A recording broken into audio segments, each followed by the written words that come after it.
Bienvenidas, bienvenidos a este espacio de la Escuela de Daño Cerebral Virtual. En esta ocasión vamos a hablar de un tema muy importante como es la calidad de vida familiar. En Alento pensamos que las familias y el entorno no es algo que se mantenga al margen, sino que tenéis un papel muy activo dentro de la vida de las personas con daño cerebral. Pero no solamente eso, sino que vuestra vida es tan importante que merece ese espacio para hablar de ello. Vamos a hablar en esta ocasión de lo que es la calidad de vida familiar y de qué necesitáis para sentirla. También vamos a hacer propuestas que desde Alento queremos para contribuir, ¿no?, a esa calidad de vida familiar. Hablaros de que creamos un círculo de diálogo cuando hicimos esta formación de manera presencial en el que pudimos conocernos, pudimos compartir necesidades y, por qué no, hacer una lluvia de ideas de posibles soluciones. Algo que me encantaría que se diera dentro de vosotras y que luego compartáis con nosotros una vez veáis esta formación. Y vamos a hablar también del descanso. En este caso no nos vamos a tomar el café de manera presencial, pero sí vamos a hablar de maneras para contribuir a sentir ese descanso físico y mental que necesitamos. Así que vamos allá y vamos a empezar hablando de lo que es la calidad de vida familiar. La calidad de vida para todas las personas es la misma. Es decir, la calidad de vida no entiende de género, no entiende de si tienes discapacidad o no, sino que es igual para todas las personas. Y para que se dé calidad de vida necesitamos tener cubiertos tres pilares fundamentales, que son la participación, la independencia y el bienestar. Esos tres pilares, a su vez, son tres derechos fundamentales. Para tener calidad de vida y para tener cubierto el pilar de participación, necesitamos que nuestros derechos sean cubiertos, es decir, que todos los recursos y servicios, prestaciones que necesitamos los tengamos, que nuestra intimidad, que nuestra privacidad y que nuestro espacio se respete. Que nuestras relaciones personales, como otra dimensión de la participación, sean sanas, es decir, tener un entorno en el que sumen, que no resten, un entorno de apoyo y que nos acompañe en este proceso tan duro como es el cuidar. Y la inclusión social. La inclusión social es la comunidad. Las personas somos seres sociables por naturaleza.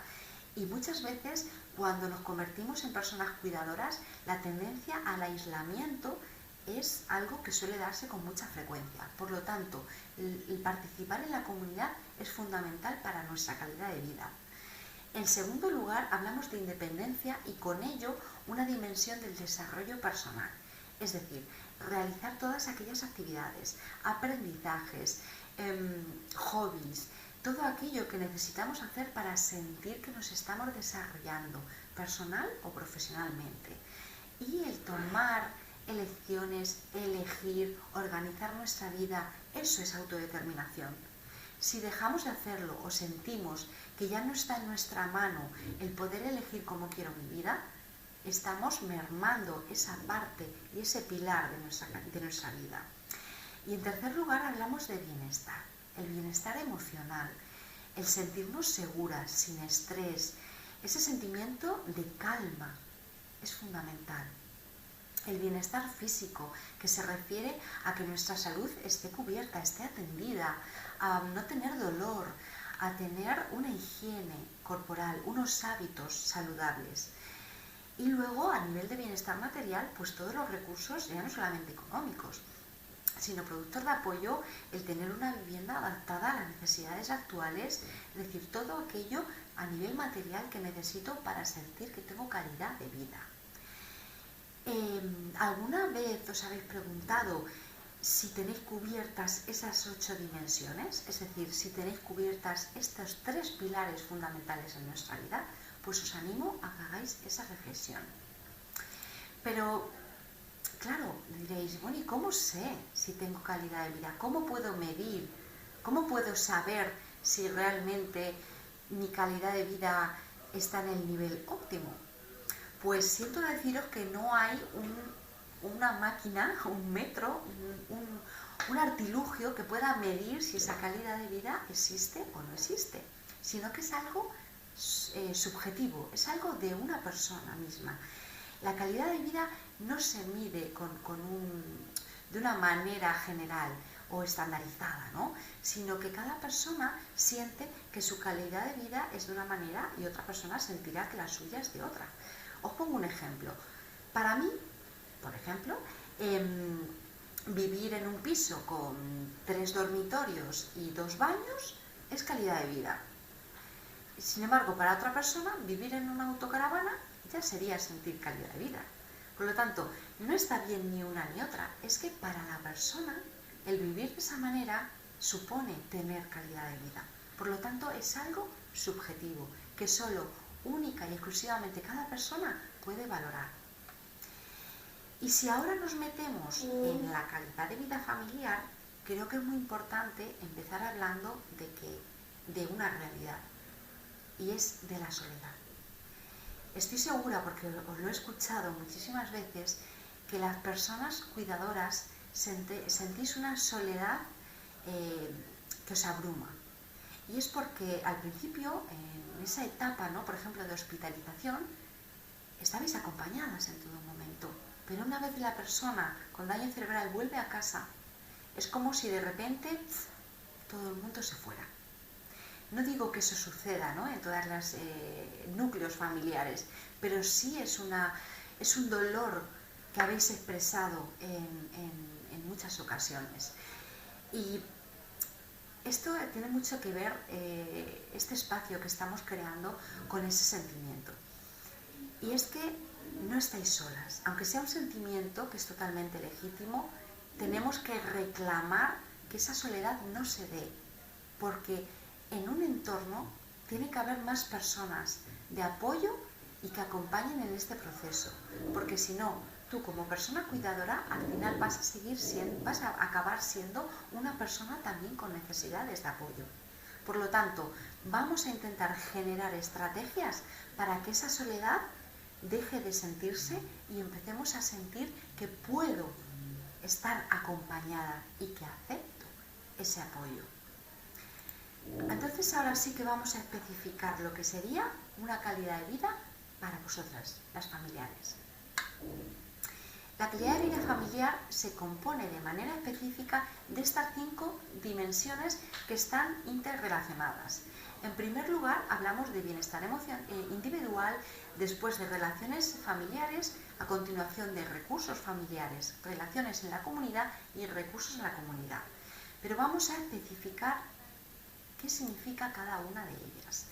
Para sentir que tenemos bienestar individual, es importante sentir ese bienestar emocional que al principio hablábamos, que acepto como soy y que acepto la situación que tengo, que es muy difícil, pero al final es aprender a convivir con la nueva situación. Y me siento satisfecha y atiendo además a mis necesidades. Y no solamente eso, sino que aprendo estrategias y habilidades para afrontar mis propias necesidades y las de mi familiar. Pero no sola. Pero desde el yo sé cómo afrontar mis necesidades. Y además recuperar mi proyecto de vida, o al menos ajustarlo a la situación actual que tengo. Por lo tanto, estamos hablando cuando hablamos de bienestar individual, es el bienestar individual de cada uno de los miembros que conformáis ese sistema, ¿vale? Después de ese bienestar individual, necesitamos atender las relaciones familiares, es decir, esas relaciones que se establecen dentro de ese sistema, de ese núcleo familiar.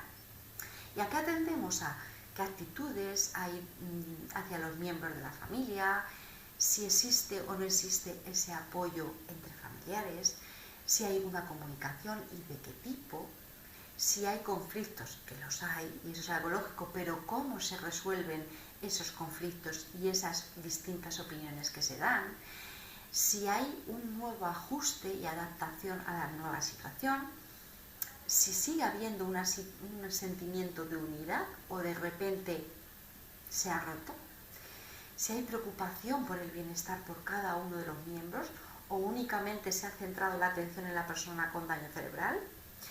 Es decir, la calidad del tiempo compartido, es decir, podríamos hablar de un montón de factores que son importantes dentro de las relaciones, pero hay que atenderlas, porque eso nos va a afectar a nivel individual y también va a afectar al tipo de apoyo que estamos dando a la persona con daño cerebral.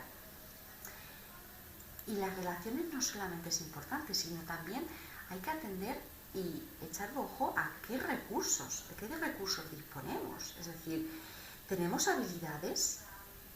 ¿Sabemos cómo atender cuando mi familiar se altera?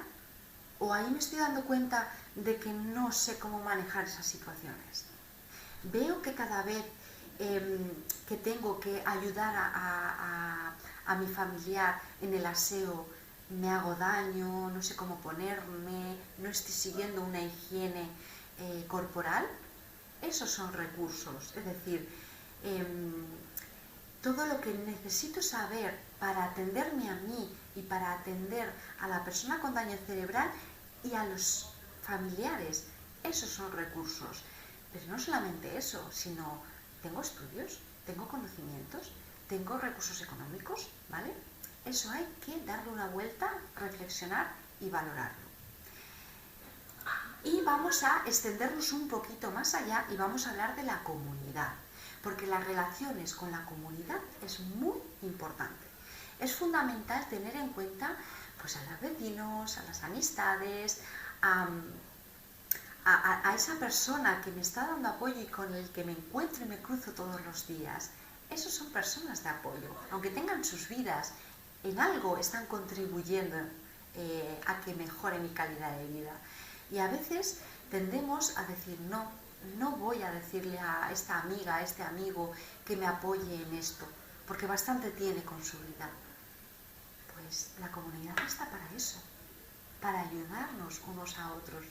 Al final eso contribuye a hacer una sociedad más humana, ¿no? Entonces, esas relaciones de amistad, esa participación en la comunidad va a ayudar a que ese aislamiento no se dé. Y por último, tenemos que valorar qué recursos en la comunidad disponemos, ¿no? Pues ya no solamente lo que son recursos comunitarios como es la biblioteca, el concello, las cafeterías, es decir, durante toda nuestra vida hemos hecho uso de esos recursos de comunidad. Parece que cuando empezamos a cuidar a una persona en situación de dependencia, ya dejamos a un lado esos recursos comunitarios. No, tenemos que seguir haciendo uso de ellos, porque es algo que nos va a satisfacer y porque dentro de esos recursos podemos obtener esos apoyos que necesitamos, ¿vale? Por lo tanto, la calidad de vida familiar no es algo solo vuestro, sino que también desde Alento queremos involucrarnos y prestar ese apoyo que necesitáis las familias. Dentro de los servicios de Alento, como bien conocéis, que tenemos el de información y asesoramiento, el del centro de día, el de residencia y el de transporte, damos apoyo a las familias de manera transversal. Pero nosotros queremos ir un poquito más allá y decir, oye, ¿y si creamos y le damos el peso que necesitáis las familias creando algo específico de atención a familias? Pues desde Alento seguramente que habéis recibido algún tipo de apoyo, pero ¿creamos algo? Pero está en vuestra voz, está en vosotras el que nos digáis qué necesitáis. Y en ese grupo que tuvimos a nivel presencial recibimos un montón de sugerencias. Pero vosotras que estáis escuchando esto en este momento, pensad, anotad y trasladarnos esas sugerencias. Y entre todos veremos si es algo que depende de Alento, es algo que depende de otro servicio comunitario o es algo que hay que crear y que hay que inventar. Pero si no lo escuchamos, porque vosotras sois las que sabéis que necesitáis, no podemos hacer nada. Para saber y valorar esas necesidades es muy importante atender a dos factores. Uno, la relevancia, es decir, ¿es importante para la familia? Si es importante para la familia, ya está en ese grupo de aspectos que hay que atender. Y en segundo lugar, la sensibilidad, es decir, ¿puede ser mejorado a través de apoyos e intervenciones a los miembros de la familia o a esa familia en conjunto? Es decir, ¿disponemos de los recursos para poderse mejorar?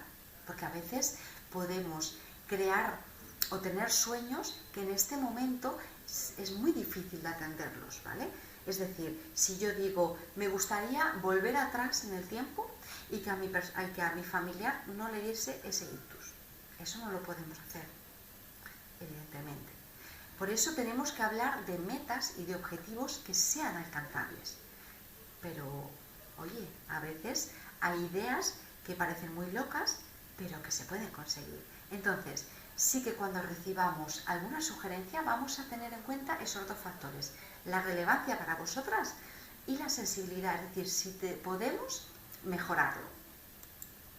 Por lo tanto, vamos a empezar a crear, a generar y a compartir esas ideas que tengáis para mejorar vuestra calidad de vida como familiares y cuidadoras principales.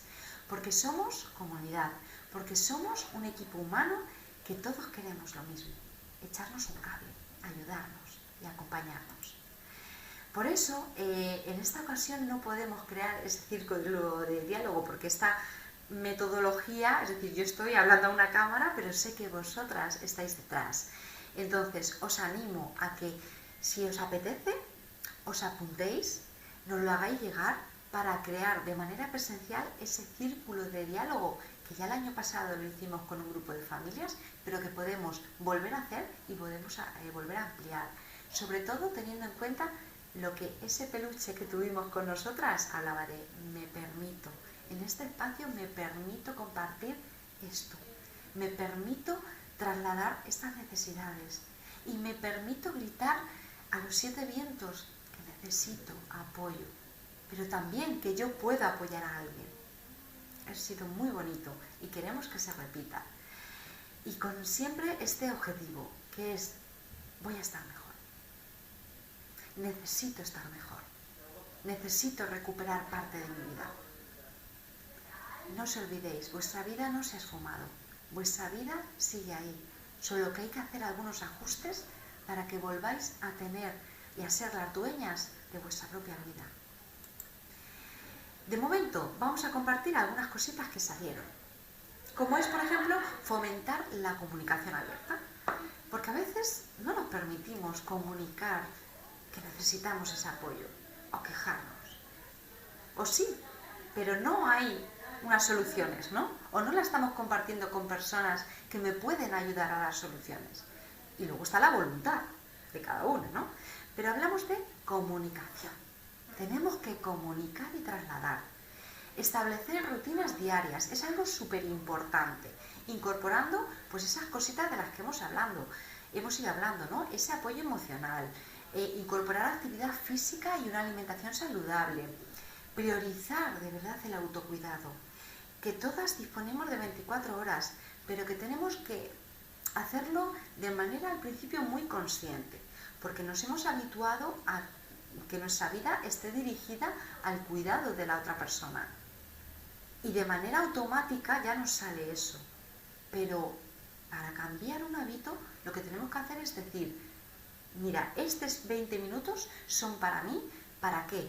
Pues para participar en la sociedad, para ir a tomarme un café con estos amigos que antes quedaba, para buscar ayuda profesional, porque eso no tenemos que dejar de hacerlo, para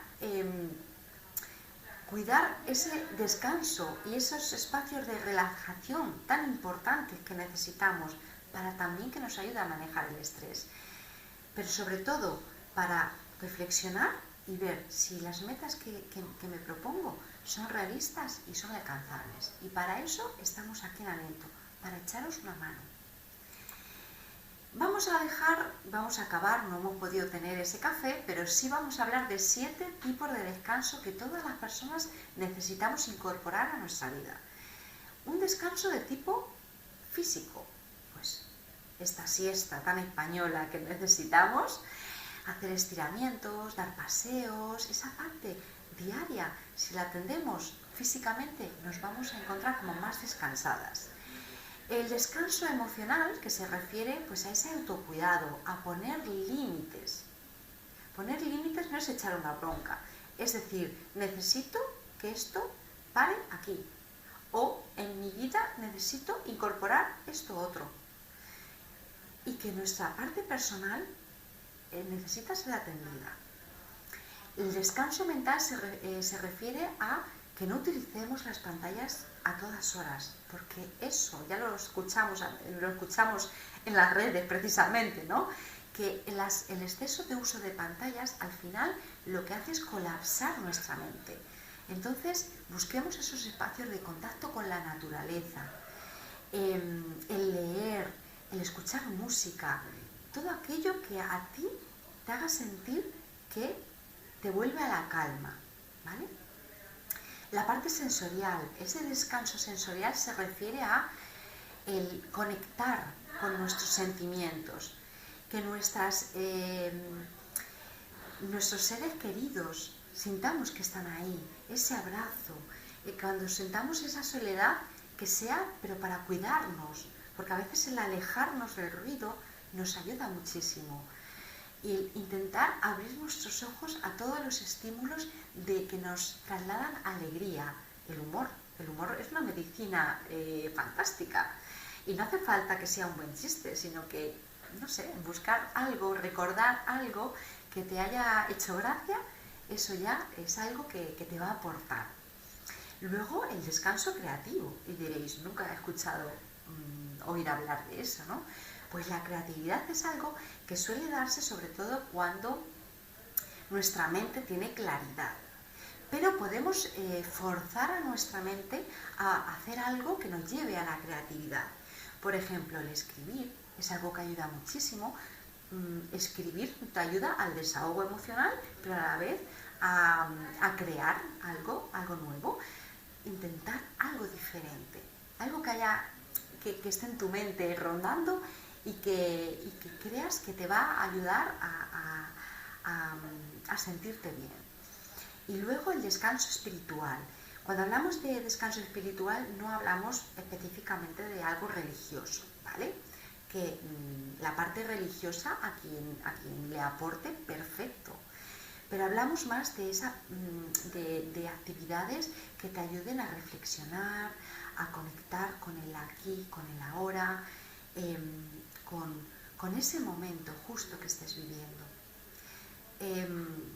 A veces hablamos del mindfulness o ejercicios de meditación, que parece que a veces huimos porque es como, uy, eso es como muy, muy de otra dimensión. No, es decir, tú puedes estar en ese momento sintiendo pues a qué huele esta habitación, qué colores estoy viendo, pero solamente atendiendo a esos estímulos que tienes en ese instante. Y os pongo un ejemplo. Cuando vais conduciendo, a veces llegas al destino y no te has dado cuenta de por qué calles has pasado, porque en tu cabeza estás pensando en otras cosas. Entonces te has perdido ese momento, porque hacemos las cosas en piloto automático. Por lo tanto, yo te animo a que sientas, a que percibas lo que ese instante te está regalando, ¿vale? Y con esto os invito, de verdad, a que tengáis ese descanso emocional y a que hoy no nos podamos tomar este café, pero sí lo hagas con alguien que de verdad te aporte, te importe, o tú sola, pero conecta contigo. Muchísimas gracias por vuestra atención. Este espacio y esta formación, si es cierto que se queda, bueno, como muy fría, ¿no? Porque es necesario que sea compartida y que sea sentida, pero si después de escuchar esto os animáis a que creamos ese grupo para poder aportar, compartir, conocernos y lo que surja, pues escribidnos o llamadnos, que lo creamos en un momento. Pues nada, feliz día a todas y a todas.